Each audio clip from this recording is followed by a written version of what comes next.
have this circuit that is well, it's 1 hertz using a 32.768 kilohertz. This is the crystal here, the driver for the crystal, and together they form an oscillator. And this chip is a special chip that is, at least in my experience that I had so far, this 4060 chip is the winner to drive this crystal and this entire oscillator that I'm having there. And is sending an output signal to this flip-flop, and this flip-flop is also outputting on this pin 1, is making a 1 second pulse. It pretty much is halving. So here is 2 hertz, and this is dividing it by 2, this flip-flop, and outputting there as 1. And also here on this side I have this pinout for the 4060 in the same folder I have for 4027. Here it is. The pinout is good to know what you are doing. 4060, here it is. And, and this is the circuit. So let me show you like this.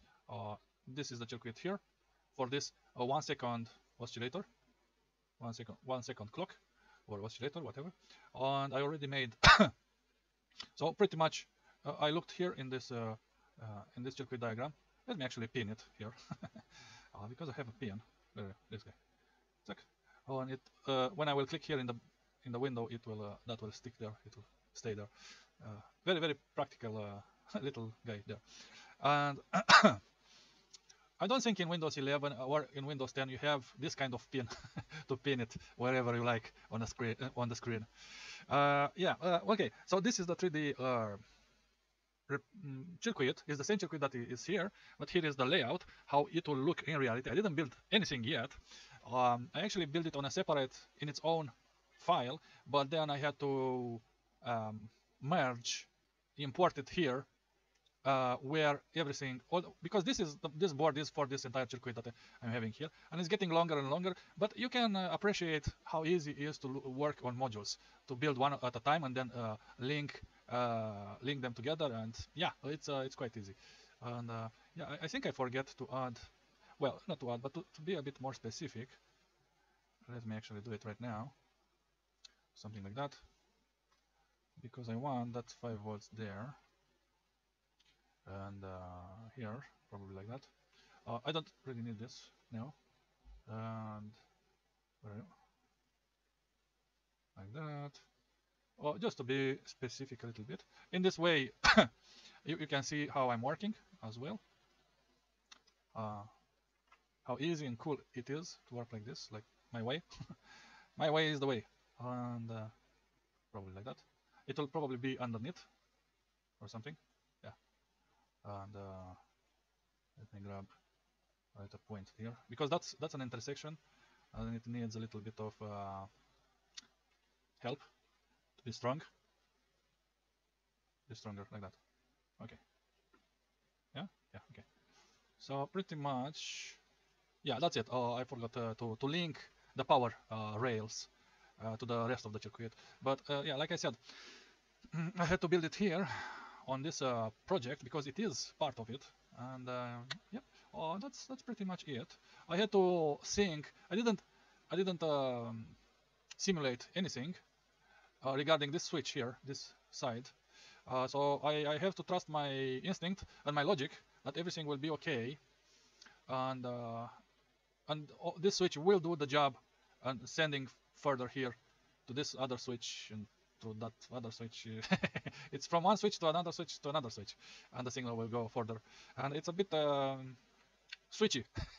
It's a bit too switchy, but yeah, it's too many switches. But it's doing what I want. That's the most important thing. That is doing exactly what I want. And in a sense, it is like a child play a little bit. After you get the idea, after you get to know how to do it, you know, after that is a child play. And of course, doing it here in 3ds Max is helping me lay out and try different permutations, different spaces, way more easy, and to rotate everything in many places pretty much, until I find the final place that I want it to remain. That is the most comfortable one to work, and second to fit in.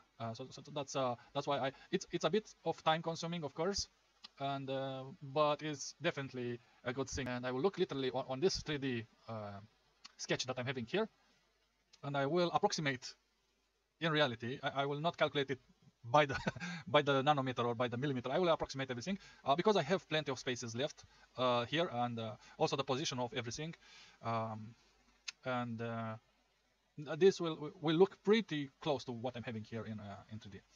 In reality, I added some little details that I didn't added here on the actual project. I believe I have here a piece of wood, and on that piece of wood some cardboard, and on that cardboard I have this external impulse.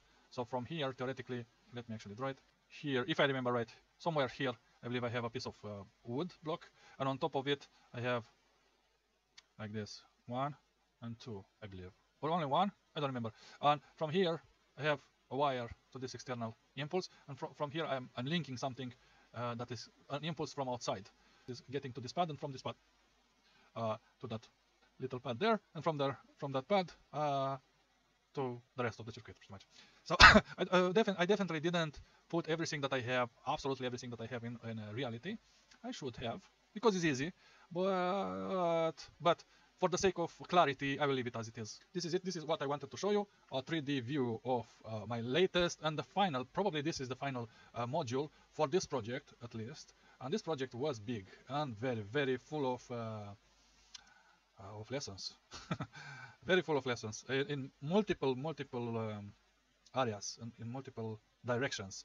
And the biggest and hardest lesson, unbelievable, was this fucking clock. This 1 second clock that I added last.